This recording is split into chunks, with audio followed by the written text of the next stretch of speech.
Hello जी, नमस्कार, सलाम, सत श्री अकाल. Wish you all a very warm welcome to this wonderful session of Byju's classes.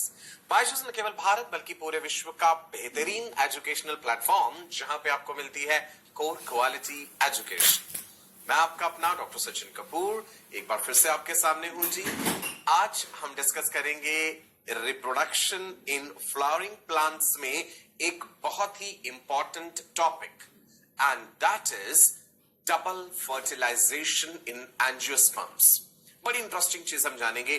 Triple fusion क्या है और डबल फर्टिलाइजेशन हम क्यों कहते हैं, और ये जो विशेष फीचर्स हैं, अगर आप देखें प्लांट किंगडम में कि भाई bryophytes, pteridophytes, algae, gymnosperms, angiosperms, तो ये triple fusion and double fertilization आपको केवल एंजियोस्पर्म्स में देखने को मिलते हैं. राइट. चलिए, एक पॉजिटिव सोच, एक पॉजिटिव एनर्जी के साथ आज के सेशन का आगाज करते हैं. कागज कलम यानी कॉपी पेन साथ में तैयार रखिएगा. जो डायग्राम आप साथ के साथ ड्रॉ कर पाए वेल एंड गुड. अगर कोई फ्लो चार्ट हो आप उसे बना पाए तो ये बहुत ही अच्छी बात होगी. तो आप सभी बच्चों को मेरी तरफ से एक उज्जवल भविष्य के लिए ढेरों शुभकामनाएं हैं. हमेशा पॉजिटिव एनर्जी ही रेडिएट आउट करिए, आप तक भी वही एनर्जी पहुंचेगी. ये यूनिवर्स का सिंपल सिद्धांत है, बेसिक प्रिंसिपल है. Whatever kind of energy you give to the universe, the same comes back to you. तो फिर भाई हम पॉजिटिविटी क्यों ना स्प्रेड करें, है ना, वही हमारे तक लौट के आएगी. चलिए बढ़ते हैं आज के सेशन की तरफ. और याद कीजिए, हमने अपने पिछले सेशन में self fertilisation and then cross fertilisation, if you remember, autogamy, geitonogamy and xenogamy, है ना, ये शब्द हमने पढ़े थे. जरा सोच के देखिए, अगर किसी प्लांट में सेल्फ फर्टिलाइजेशन ही होता रहेगा बार बार, जनरेशन आफ्टर जनरेशन, तो क्या इसके नुकसान हो सकते हैं? देखते हैं, सुनिए. What happens when self fertilization और द सेल्फ पॉलिनेशन, कह लीजिए self pollination continues through many generations, इस बात का क्या नुकसान होगा? ये एक इंपॉर्टेंट टर्म है, इसे ध्यान रखिएगा. Inbreeding depression. इनब्रीडिंग डिप्रेशन क्या होता है? ये इनब्रीडिंग डिप्रेशन देखते हैं. It is reduced biological fitness. उस पर्टिकुलर प्लांट की बायोलॉजिकल फिटनेस कम हो जाएगी, या उस पर्टिकुलर प्लांट पॉपुलेशन की, as a result of inbreeding या ब्रीडिंग ऑफ रिलेटेड इंडिविजुअल्स. अगर क्लोजली रिलेटेड इंडिविजुअल्स में ही इनब्रीडिंग होता रहेगा तो आने वाली जनरेशंस की जो फिटनेस है वो रिड्यूस हो जाएगी. भाई वैरायटी आना जरूरी है, मैं ये बात बार बार बताता हूं. Variations provide raw material for evolution.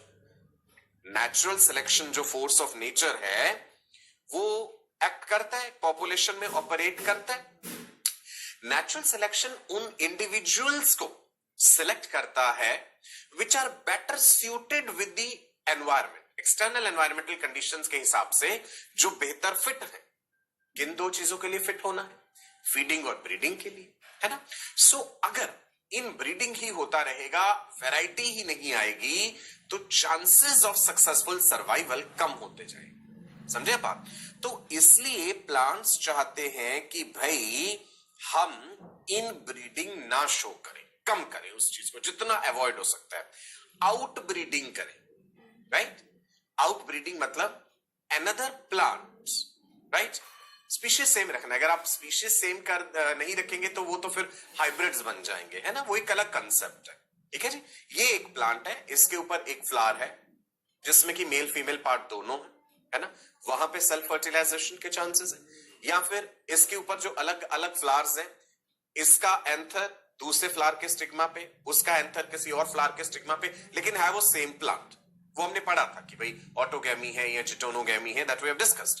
Plant चाहता है कि ऐसा ना हो, आउटब्रीडिंग हो. वो जो दूसरा प्लांट है दूर वाला, उसके साथ जाकर के जो है इसका पॉलन जो है वहां जाकर के फर्टिलाइजेशन करवाए, या उसका पॉलन यहां आके फर्टिलाइजेशन करवाए, आउट ब्रीडिंग हो. इसके लिए डिवाइसेस है। डिवाइसेस का मतलब ये नहीं कि कोई औजार, कोई हथियार है यहां पे। सो आउटब्रीडिंग डिवाइसेस से हमारा क्या मतलब है वो जानते हैं। नंबर वन, पहले समझ लेते हैं आउटब्रीडिंग है क्या। What is outbreeding? Breeding between unrelated organisms. Unrelated से ये नहीं समझना कि स्पीशीज ही कोई और बदल गया, नहीं, स्पीशीज सेम है लेकिन रिश्ता नहीं है भाई कोई उनका, आपस में कोई भाई बंधु नहीं है वो किसी किस्म के। Okay, so breeding between unrelated organisms is outbreeding. What is outbreeding device? मतलब क्या है इस चीज का? डिवाइसेस या मतलब ऐसे फीचर्स, ऐसे कैरेक्टरिस्टिक्स जो हैं प्लांट में which discourage self pollination, जो सेल्फ पॉलिनेशन नहीं होने देंगे। मान लो ये कैसा फ्लावर है जिसमें मेल फीमेल पार्ट दोनों है, लेकिन अगर मेल और फीमेल पार्ट की मतलब स्टेमन एंड देन पिस्टिल में मैच्योर होने में समय में अंतर रहा, प्रोटेंडरस या प्रोटोगाइनस सिचुएशन हुई, जो भी हम आगे देखेंगे, तो भी तो सेल्फ फर्टिलाइजेशन नहीं होगा। अगर मान लो इस पर्टिकुलर फ्लावर का जो मेल रिप्रोडक्टिव पार्ट है वो पहले मैच्योर हो गया और फीमेल वाला रिप्रोडक्टिव पार्ट जो स्टिग्मा जो है वो अभी रिसेप्टिव ही नहीं है एंथर के लिए, पॉलन के लिए, तो सेल्फ फर्टिलाइजेशन नहीं हो सकता। समझे? So devices that discourage self pollination and encourage cross pollination, ऐसे फीचर्स जो एनकरेज करेंगे कि क्रॉस पॉलिनेशन हो, वो कहलाते हैं आउटब्रीडिंग डिवाइसेस। चलो तो समझते हैं कि आउटब्रीडिंग डिवाइसेस कौन कौन से हैं। आप अपने नोट्स में पहला पॉइंट लिखेंगे यूनिसेक्सुअलिटी। यूनिसेक्सुअलिटी से अब हम क्या समझने जा रहे हैं, देखिए जी। फ्लावर्स कहेंगे कि भाई हम यूनिसेक्सुअल हैं, male flower separate, female flower separate. That means male and female flowers present on the same plant. They're present on the same plant, right? Separately. एक ही फ्लावर के अंदर मेल फीमेल पार्ट नहीं है, एक फ्लावर मेल है एक female है। So you can see maize plant में the male flower, the female flower. It is going to prevent autogamy. ये ऑटोगैमी को तो रोक देगा। ऑटोगैमी में क्या था, देखो जी, ऑटोगैमी क्या था, इधर देखते, चलो ये बनाते हैं हम स्टिग्मा, ये हमने बना दिया स्टाइल, ये स्वोलन पार्ट है ओवरी, यहां से हमने ले लिया सपोज ऐसे जी ये एंथर। सुंदर है डायग्राम, आप भी बनाइए साथ साथ। ओके, सो ये पॉलन ग्रेन्स को गिरा दिया मैंने इसके ऊपर, तो ये हुआ autogamy. This is going to prevent the autogamy because हमने क्या कहा कि फ्लावर्स आर यूनिसेक्सुअल, कि भाई या तो उसमें मेल पार्ट है या फीमेल पार्ट है, तो ऑटोगैमी तो नहीं होगा। लेकिन but they are not going to prevent geitonogamy, geitonogamy भी बोल देते कुछ लोग, जिटोनोगैमी। जिटोनोगैमी को तो प्रिवेंट नहीं करेगा। मतलब यहां वाला मेल फ्लावर जो है, इसका पॉलन जो है इसी प्लांट पे प्रेजेंट फीमेल फ्लावर तक तो पहुंच सकते हैं ना, ठीक है जी, राइट। चलो नेक्स्ट सिचुएशन देखते हैं। Flowers are unisexual, okay, male and female flowers present on different plants. अगर हमने ये कर दिया that we have a plant A which has only male flowers and we have a plant B which has only female flowers, ठीक है। तो अब यहां पे ना तो ऑटोगैमी वाली सिचुएशन पॉसिबल है, ना ही जिटोनोगैमी पॉसिबल है, लेकिन क्या हो जाएगा यहां पे, यहां से यहां पॉलन चले जाएंगे, राइट। सो डायोशियस सिचुएशन आ गई। पहले वाली सिचुएशन हमने मोनोशियस ली थी, तो मोनोशियस प्लांट है, वहां पे मोनोशियस एक फ्लावर को नहीं लिया, प्लांट मोनोशियस था कि एक ही प्लांट पे मेल फ्लावर और उसी प्लांट पे female flower, the plant is monoecious. Second situation में the plant is dioecious, male different female different, so this is going to prevent autogamy as well as geitonogamy. Example papaya. हम पढ़ कह रहे हैं outbreeding devices कि inbreeding ना हो, plant इस चीज को बचाना चाहते हैं। सेकेंड फीचर क्या है आउटब्रीडिंग डिवाइसेस में, नंबर 2 इज डाइकोगैमी। लिख लीजिए टर्म, स्पेलिंग लिखे आने चाहिए आपको, डाइको, DICHO, डाइकोगैमी। इसका मतलब क्या है, अलग अलग समय पे मेल और फीमेल रिप्रोडक्टिव पार्ट्स का मेच्योरिटी अटेन करना। आपने एनिमल किंगडम में भी ये बात पढ़ी थी कि भाई अगर कोई एनिमल हर्माफ्रोडाइट भी है, जैसे टीनिया सोलियम टेपवर्म हर्माफ्रोडाइट है भाई, उसकी हर प्रोग्लॉटिड में मेल फीमेल रिप्रोडक्टिव पार्ट होते हैं, लेकिन तब भी टीनिया सोलियम में सेम प्रोग्लॉटिड में फर्टिलाइजेशन नहीं होता है, क्योंकि प्रोटेंडरस होता है Taenia, the male reproductive part matures earlier than the female part. तो दो अलग अलग प्रोग्लॉटिड में फिर वहां पे फर्टिलाइजेशन होता है। ओके, सो यहां क्या है जो situation, anthers and stigma mature at different times in the bisexual flower। मान लो एक bisexual flower है, उसके पास मेल फीमेल पार्ट दोनों है, लेकिन मैच्योरिटी अटेन करने में अंतर है, तो वो सेल्फ फर्टिलाइजेशन नहीं कर पाएंगे। फ्लावर ए से उड़ करके पॉलन दूसरे प्लांट पे जाके फ्लावर बी पे डिपॉजिट हो जाएंगे। Pollen release does not occur at the same time when the stigma is receptive. हम पिस्टिल पॉलन इंटरेक्शन अभी पढ़ेंगे आगे कि स्टिग्मा को रिसेप्टिव होना पड़ता है पॉलन ग्रेन्स को रिसीव करने के लिए, और यदि स्टिग्मा उस समय पे मैच्योर ही नहीं है जब पॉलन वहां तक पहुंचा, तो फायदा ही नहीं है, फिर तो हो ही नहीं सकता, right, successful fertilization. So that means dichogamy के कारण there is prevention of autogamy. Clear हो गया? आउटब्रीडिंग डिवाइसेस में पहला था यूनिसेक्सुअलिटी, सेकंड हमने यहां पे देख लिया डाइकोगेमी।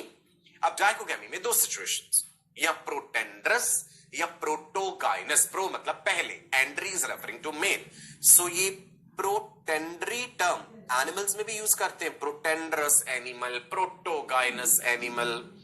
सो प्रोटेंड्रस मतलब एंथर्स यानी the male reproductive part matures before यानी earlier than the stigma of the same flower.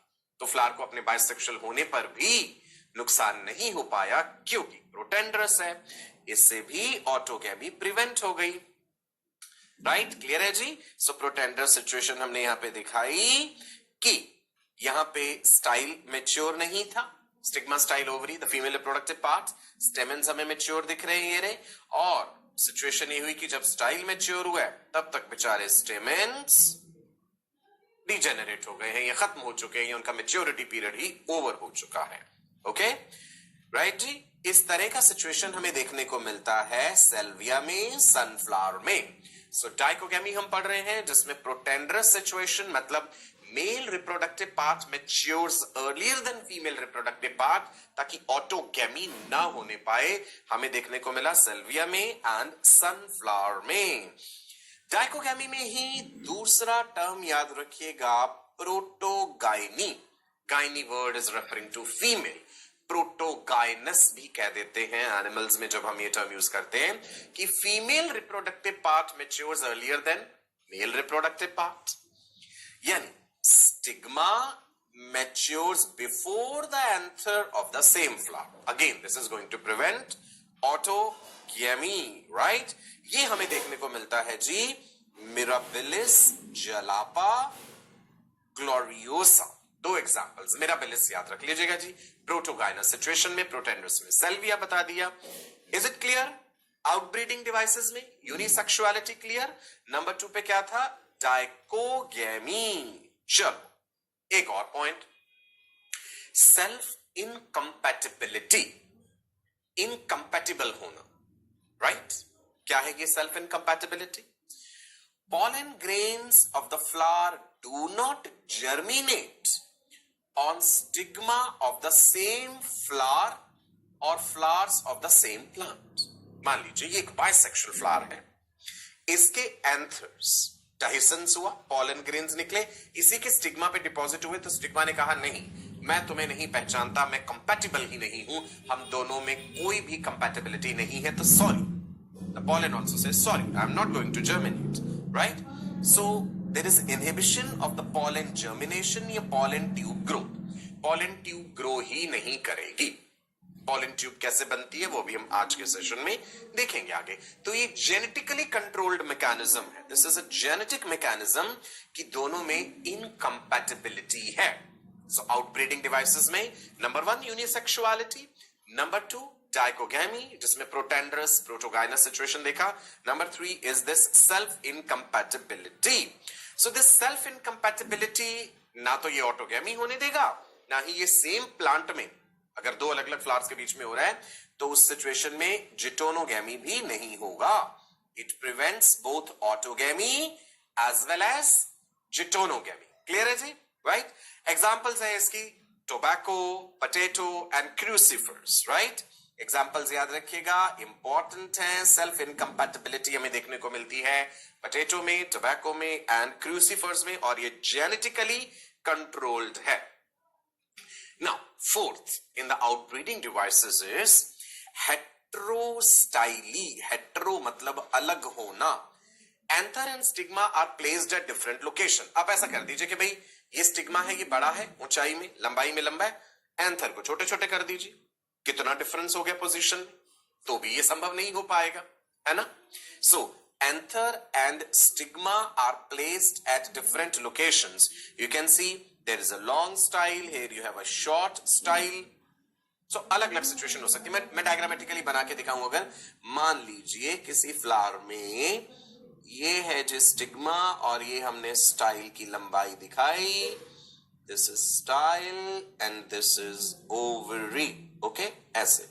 और एंथर्स जो हैं या स्टेमेंस जो हैं उनको मैंने इतना छोटा दिखा दिया ऐसे नीचे. अब आप खुद ही देख लीजिए लंबाई में कितना अंतर है. यहां से निकलने वाले पॉलन ग्रेन्स के यहां तक जाने के चांसेस बहुत ही कम है. राइट. हेट्रोस्टाइल. अब आप सोचेंगे कि इसमें कैसे पॉलिनेशन होगा, आउटब्रीडिंग होगा, क्रॉस पॉलिनेशन होगा.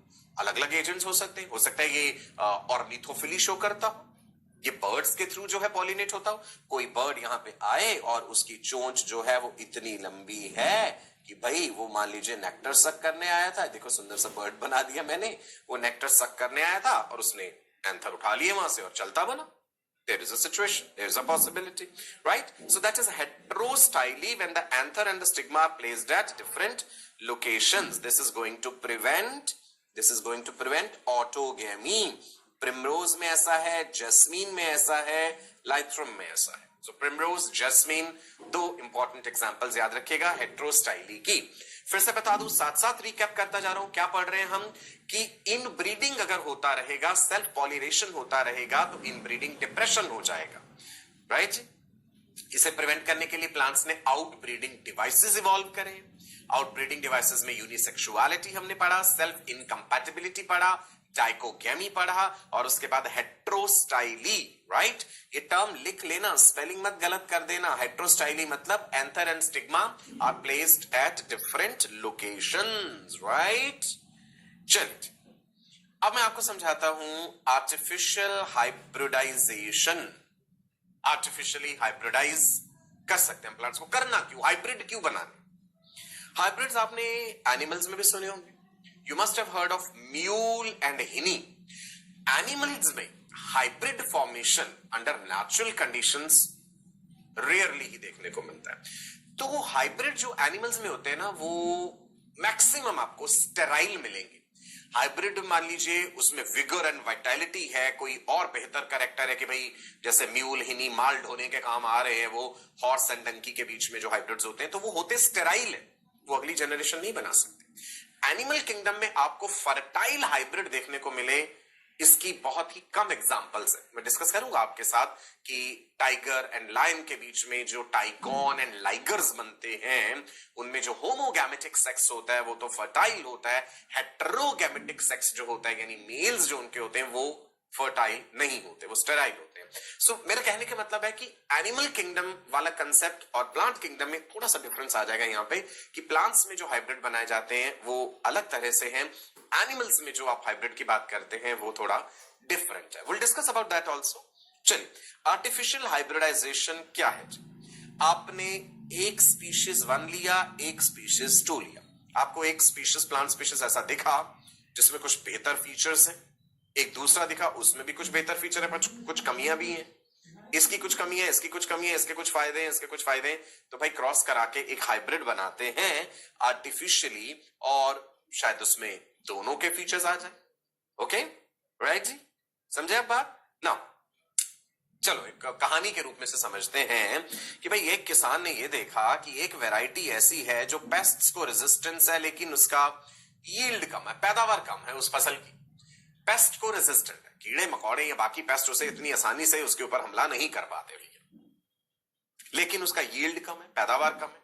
दूसरी वैरायटी पेस्ट को रेजिस्टेंट नहीं है पर उसकी यील्ड बहुत ज्यादा है, पैदावार बहुत ज्यादा है। तो क्यों ना उन्हें क्रॉस करके कुछ ऐसा बना दिया जाए कि जिसमें दोनों कैरेक्टर्स मिल जाएं हमें। ठीक है जी। सो यही किया गया कि भाई एक के स्टिग्मा के ऊपर दूसरे वैरायटी का एंथर हम डाल के इसको आर्टिफिशियली हाइब्रिड करके अगली जनरेशन में दोनों फीचर्स हम ले सकते हैं। तो वो जो न्यू वैरायटी बनेगी वो पेस्ट को भी रेजिस्टेंस होगी और यील्ड उसकी ज्यादा होगी। राइट? ठीक है जी, क्लियर है? Now offsprings which are produced they are superior varieties, बेहतर है, हाइब्रिडाइजेशन के जरिए जो प्रोड्यूस होंगी वो बेहतर होंगी। इन प्लांट ब्रीडिंग हम करते क्या हैं, pollen grains from species that have desired characteristics are carefully chosen and उन pollen grains को कहा जाता है desired pollen grains।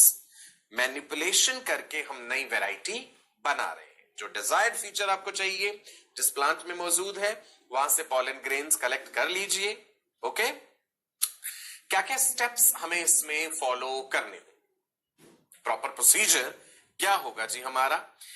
Emasculation, removal of anther before dehiscence. Anther के डेहिसेंस होने से पहले ही हमने उसे हटा लिया, इमैस्कुलेट कर दिया। इमैस्कुलेशन टर्म इंपॉर्टेंट है, याद रखना। फ्लावर बाइसेक्सुअल है आपका, एंथर्स आपने हटा दिए। अब एंथर्स हटाने के बाद हमने क्या कर दिया जी, there is covering of stigma before it reaches the receptivity. Right? Bagging में covering of the stigma before it reaches the receptivity. Basically हमने करना क्या है कि हमने ये इंश्योर करना है कि स्टिग्मा के ऊपर कोई भी अनडिजायर्ड पॉलन आकर के ना गिर जाए। तो हमने उसे बटर पेपर या जो भी स्पेशलाइज्ड उसके लिए पेपर है उससे कवर कर दिया, बैगिंग कर दिया। ठीक है जी। अब रिसेप्टिविटी वाला जब उसका पीरियड आ चुका है, वो क्रिटिकल पीरियड आ चुका है, तब हमने डिजायर्ड पॉलन उसके ऊपर डाल के और उसे फिर से रीबैग कर दिया, दोबारा कवर कर दिया। That is covering of the stigma after dusting the pollen grains. Okay? फिर से देख लेते हैं क्या था जी। Emasculation, removal of the anther before dehiscence. Bagging हमने करा है स्टिग्मा का, स्टिग्मा रिसेप्टिविटी वाली सिचुएशन में आया तो डिजायर्ड पॉलन हमने उसके ऊपर डाल दिया। पहले वो वाला स्टिग्मा पॉलन क्यों हटा दिया था? ताकि वो उसे सेल्फ पॉलिनेट ना कर जाए, है ना, कंटेमिनेट ना कर जाए उसका पॉलन जो है उसमें। राइट जी। बाइसेक्सुअल फ्लावर्स में स्टेप्स क्या? Let's see. Steps of artificial hybridization in the bisexual flowers. Emasculation करा, एंथर्स रिमूव कर दिए, स्टेमन रिमूव कर दिया, बैगिंग करा है, फिर डिजायर्ड पॉलन के साथ हमने जो है रीबैगिंग करना है जब डिजायर्ड पॉलन डाल दिया है। अगर फ्लावर यूनिसेक्सुअल है तो वहां पे तो फिर इमैस्कुलेशन करने वाली जरूरत नहीं है। राइट जी। आपने बैगिंग करा, रिसेप्टिविटी पीरियड आया, डिजायर्ड पॉलन डाला और रीबैगिंग कर दिया, सिंपल। दोबारा से क्या फायदे हैं इस आर्टिफिशियल हाइब्रिडाइजेशन के? ट्रिमेंडस ग्रोथ, बिकॉज हम ये चाहते थे कि यील्ड ज्यादा हो, पैदावार ज्यादा हो, डिजीज रेजिस्टेंट वैरायटी हो, ऐसी फसलें हों जो एक्सट्रीम क्लाइमेटिक कंडीशंस या टेम्परेचर्स को टॉलरेट कर पाए। अल्टीमेट मकसद तो वही है कि भाई ऐसी फसल हो जिसकी पैदावार भी बहुत ज्यादा हो, उपज अच्छी हो उस खेत में से, डिजीज रेजिस्टेंट वैरायटीज हो और एनवायरमेंटल एडवर्स कंडीशंस अगर हो जाए उन्हें भी वो बेहतर टॉलरेट कर पाए। राइट जी। ये थे आर्टिफिशियल हाइब्रिडाइजेशन के फायदे। अब आप सुनिए मेरी बात। Can we do artificial hybridization between any species? ये क्लोजली रिलेटेड होना पड़ेगा वहां पे, देखते हैं। यहां पे एक बड़ी इंपॉर्टेंट बात आती है, पॉलन पिस्टल इंटरेक्शन। ये है जी pistil, stigma, style and ovary. Pistil के स्टिग्मा के ऊपर आके पॉलन ग्रेन ने डिपॉजिट होना, जो भी पॉलिनेटिंग एजेंसी हो, एनिमोफिली हो, हाइड्रोफिली हो, ऑर्निथोफिली हो, शेरोप्टेरोफिली हो, जितनी भी एजेंसीज हमने पढ़ी थी, एंटोमोफिली हो, है ना, उसके ऊपर आके डिपॉजिट होना है। एक इंटरेक्शन है यहां पे पॉलन का और पिस्टिल का, जिसके कारण फिर पॉलन ट्यूब फॉर्मेशन होगा। This part is very important, this step is very important in deciding कि क्या किसी भी स्पीशीज का पॉलन ग्रेन आके किसी भी स्पीशीज के स्टिग्मा पर जर्मिनेट कर जाएगा। लेट्स अंडरस्टैंड डिफरेंट या self incompatible species pollen grain.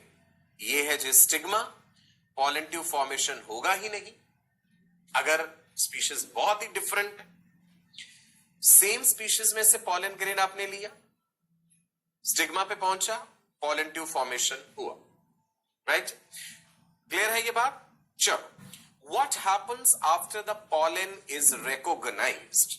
Now the question is, देखते हैं यहां पे ये बना दिया जी हमने एनलार्ज्ड व्यू में stigma which is a landing platform. चलो मैं लिख देता हूं क्या है स्टिग्मा। टर्मिनोलॉजी जितनी बार हम रिपीट करेंगे उतना ही अच्छा है, हमें याद हो जाएगी। This is style. अब इसके ऊपर हम यहां पे पॉलन ग्रेन दिखाते हैं, ऐसे दिखा देते हैं। एक्साइन, इंटाइन याद है आपको? याद है? Sporo, pollen and all that, germ pore भी होता था इसमें एक। अब हमने देखना है what is happening after the pollen is recognized. Recognize हो गया, कैसे पॉलन ट्यूब बनेगी? यहां से हम देखेंगे इंटाइन जो है पॉलन ट्यूब बनाता है। क्या बनाता है? Pollen tube. कहां तक पहुंचाना है पॉलन ट्यूब को? क्या होगा उस पॉलन ट्यूब के अंदर? यहां पे मेल गैमीट्स होंगे जिन्होंने अल्टीमेटली पहुंचना है वो एम्ब्रियो सैक, याद कीजिए, जहां पे कि वो 3 antipodal cells, synergids, polar nucleus, egg cell, egg cell को फर्टिलाइज करना है। कौन सी चीज इस पॉलन ट्यूब का रास्ता गाइड करेगी वो भी हम देखेंगे। ये वाली चीज क्या बनाई मैंने यहां पे? Late me write here, this is pollen. Okay, आप भी बना लीजिएगा डायग्राम। चलो आगे बढ़ते, देखो पॉलन पिस्टिल इंटरेक्शन क्या है। द एंटायर प्रोसेस, ये कंप्लीट प्रक्रिया जो है फ्रॉम पॉलन डेपोजिशन, पॉलन के डिपॉजिट होने से लेकर के to the formation of the pollen tube and entry of the pollen tube into the ovule. Ovary के अंदर पड़ा हुआ ओव्यूल, वहां तक पॉलन ट्यूब पहुंचानी है। पॉलन ट्यूब के अंदर जो जर्मिनेटिव सेल है, अगर आपको याद हो, जो मेल गैमीट है वहां पे, उन्हें पहुंचाना है फीमेल गैमीट तक। सो ये जो एंटायर प्रोसेस है, what process? Pollen pistil interaction. What is this?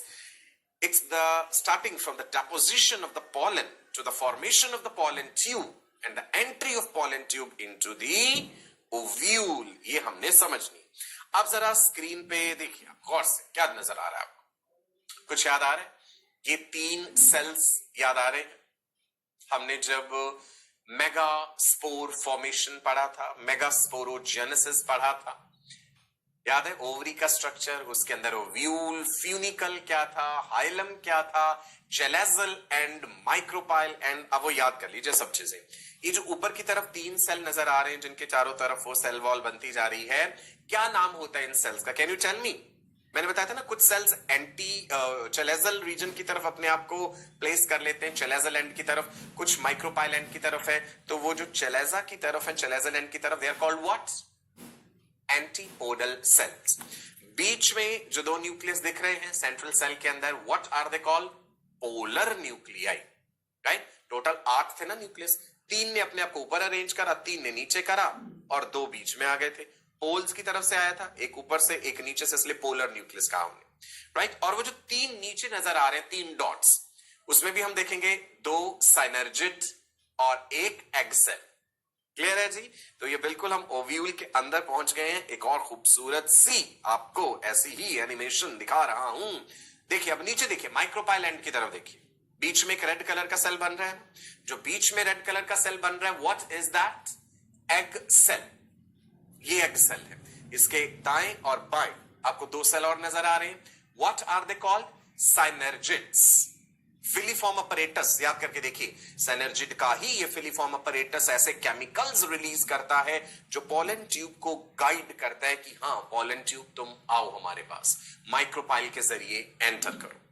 Right, diagram clear है, लेबलिंग क्लियर है। 3 एंटीपोडल्स ऊपर, इनका क्या फंक्शन अभी तक हम समझ नहीं पाए, ये खत्म हो जाते हैं फर्टिलाइजेशन के समय। पोलर न्यूक्लियस का फंक्शन हम पढ़ेंगे जो प्राइमरी एंडोस्पर्म न्यूक्लियस बनाएगा, और नीचे ये सिनर्जिड और एक्सेल का तो हमें पता ही है। अब आप देखिए जरा गौर से, क्या दिख रहा है? स्टेमन दिख रहा है, स्टेमन के ऊपर एंथर, फिलामेंट क्लियर है। एंथर को और गहराई से अंदर से देखने गए तो ये पोलन ग्रेन नजर आ रहे हैं। पोलन ग्रेन के अंदर आपको 3 चीजें दिख रही हैं, ध्यान से देखिए, फिलामेंट, उसके ऊपर एंथर, एंथर के ऊपर ये पड़े जी पोलन ग्रेन। पोलन ग्रेन को जूम करा हमने, can you see, 2 red colour से हमने उसको दिखाया है और एक व्हाइट कलर से है।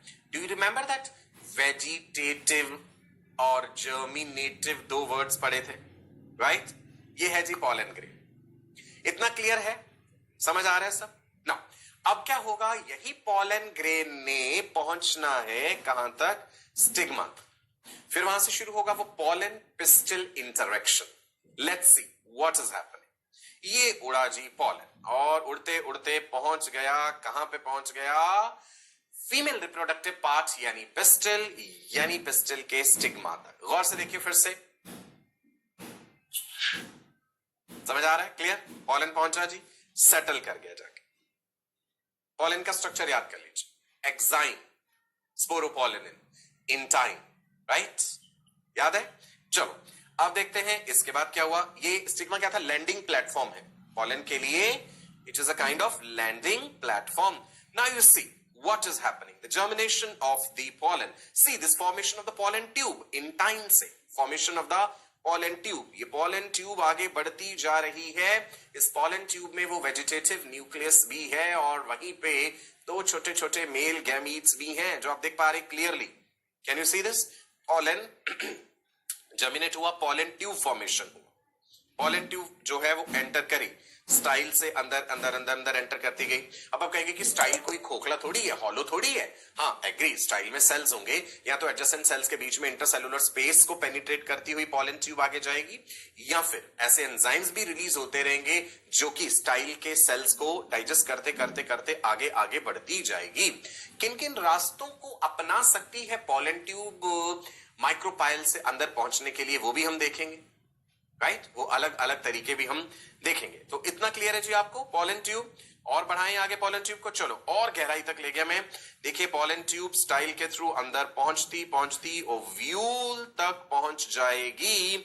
चलेजल एंड से अंदर को मुड़ी, यहां पे चलेजल एंड से भी जा सकती है, इंटेग्यूमेंट से भी जा सकती है, फ्यूनिकल से भी जा सकती है। अलग अलग रास्ते जो है हो सकते हैं। देखिए जी वो 3 एंटीपोडल, 2 पोलर न्यूक्लियाई और सिनर्जिड एंड एक्सेल भी आपको नजर आ रहा है। स्टाइल से पोलन ट्यूब आगे बढ़ रही है। Full animation, right? चलो ये पोलन ट्यूब हमने आगे पहुंचा दी।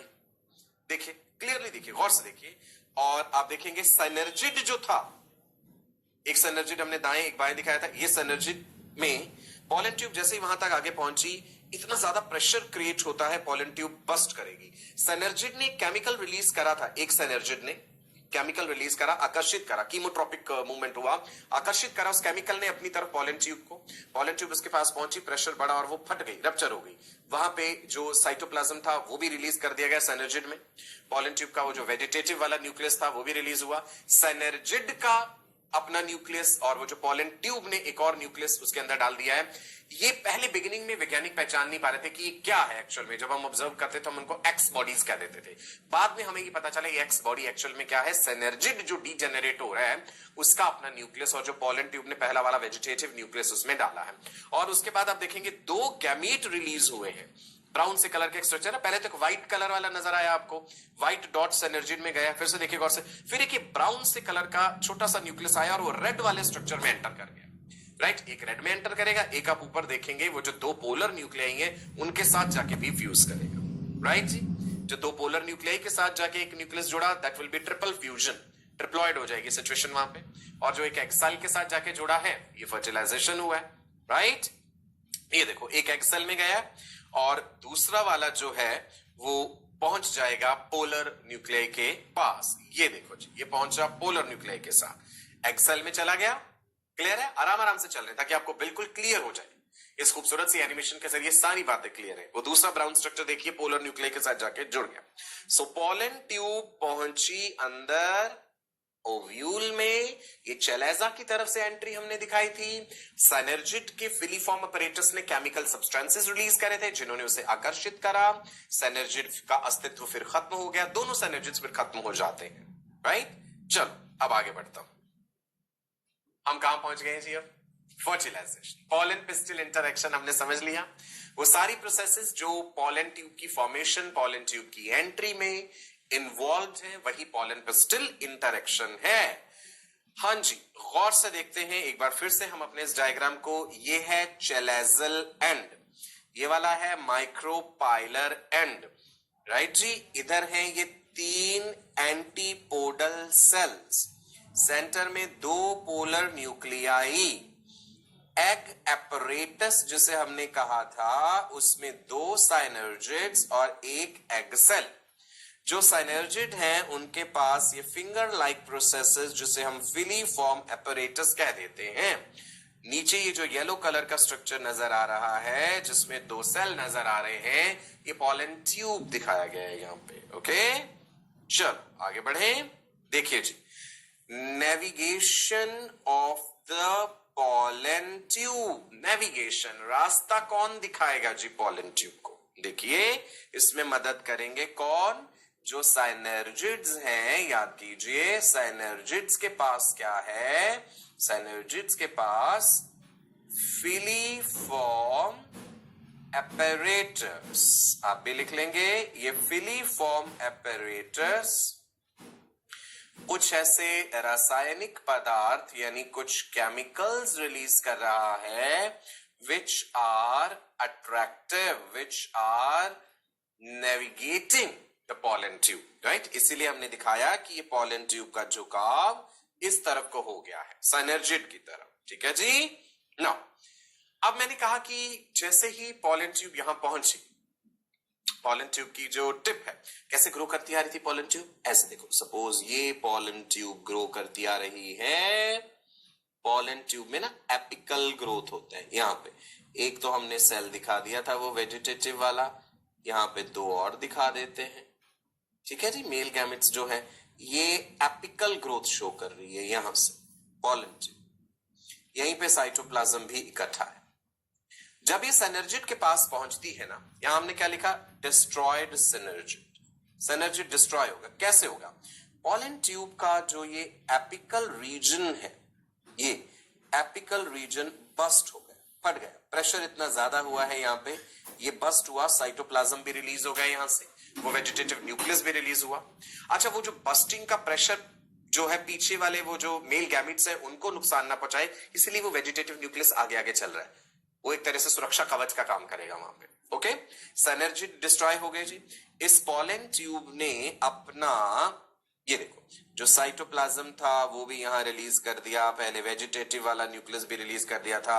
ओके, अब क्या होना है कि जो 2 मेल गैमेट्स हैं वो भी रिलीज हो गए। सिनर्जिड का अस्तित्व खत्म हुआ। राइट, आगे देखते हैं। पोलर न्यूक्लियस के साथ आप देखिए, पोलर न्यूक्लियस को हमने किस कलर से दिखाया था? पोलर न्यूक्लियस को हमने दिखाया था जी रेड कलर से। उसके साथ एक पर्पल कलर का न्यूक्लियस आ गया। अब यहां पे ये जो ओवरऑल चीज बन गई है ये वाली, ये 3 न्यूक्लियस हो गए ना इकट्ठे यहां पे। ठीक है, और ये देखो वो जो बीच वाला एग सेल था उसके साथ भी एक पर्पल कलर का न्यूक्लियस चला गया। 2 पर्पल कलर से हमने न्यूक्लियस दिखाए थे जो पॉलन ट्यूब अपने साथ लाया है, मेल गैमेट्स जो।